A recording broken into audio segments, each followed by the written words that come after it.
കോട്ടയം വെള്ളൂരിലെ KPPL-ന് 741 കോടിയുടെ വിപുലീകരണ പദ്ധതി പ്രഖ്യാപിച്ച് സംസ്ഥാന സർക്കാർ. ഉൽപാദനശേഷി വർദ്ധിപ്പിക്കലും ഉൽപ്പന്ന വൈവിധ്യവൽക്കരണവും ലക്ഷ്യമിട്ടാണ് പദ്ധതി നടപ്പാക്കുന്നത്.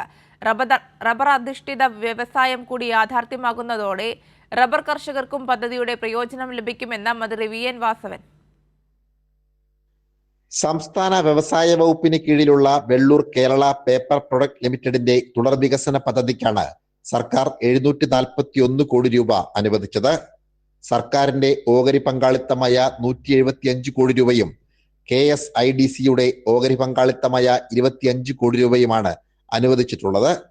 541 കോടി രൂപ ബാങ്കുകളുടെ കൺസോർഷ്യം വഴി ലഭ്യമാക്കും. മേഖലയിൽ റബ്ബർ അധിഷ്ഠിത വ്യവസായം കൂടി വരുന്നതോടെ റബ്ബർ കർഷകർക്കും പ്രയോജനം ലഭിക്കുമെന്ന് മന്ത്രി VN വാസവൻ പറഞ്ഞു.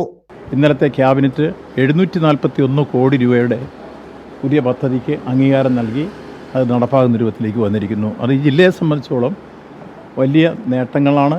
അതോടൊപ്പം തന്നെ റബ്ബർ കൃഷിക്കാർക്ക് വലിയ രൂപത്തിൽ ആശ്വാസം പകരുന്ന പ്രവർത്തനം, സ്വാഭാവിക റബ്ബറിൻ്റെ സംഭരണവും അതുപയോഗിച്ചുള്ള പുതിയ മെറ്റീരിയൽ ഉൽപ്പാദനവും അടക്കമുള്ള കാര്യങ്ങൾ ഹിന്ദുസ്ഥാൻ ന്യൂസ് പ്രിൻ്റ് ഇരുന്ന സ്ഥലത്ത് വരാൻ പോവുകയാണ്. ഇപ്പം എൻ്റെ ബിൽഡിംഗ് എല്ലാം തീർന്നു കഴിഞ്ഞു. ബാക്കി അനുബന്ധ പ്രവർത്തനങ്ങളുമായി മുന്നോട്ട് പോകുന്ന പ്രവർത്തനങ്ങളിലേക്കാണ് ഇപ്പോൾ 741 കോടി രൂപ അനുവദിച്ചത്. പേപ്പറിന്റെ ആവശ്യകത വർദ്ധിക്കുന്ന സാഹചര്യത്തിൽ അത് പരമാവധി പ്രയോജനപ്പെടുത്തുവാനാണ് ലക്ഷ്യമിടുന്നത്. പേപ്പർ ക്ലസ്റ്റർ രൂപീകരിച്ച് സാധ്യതകളെ പൂർണ്ണമായും ഉപയോഗിക്കാനാണ് വിപുലീകരണ പദ്ധതിയിലൂടെ സർക്കാരിന്റെ തീരുമാനം.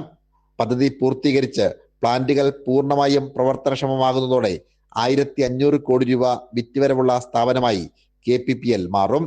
24 മാസത്തിനുള്ളിൽ പദ്ധതി പൂർത്തിയാക്കും. സനോജ് സുരേന്ദ്രൻ, കൈരളി ന്യൂസ്, കോട്ടയം.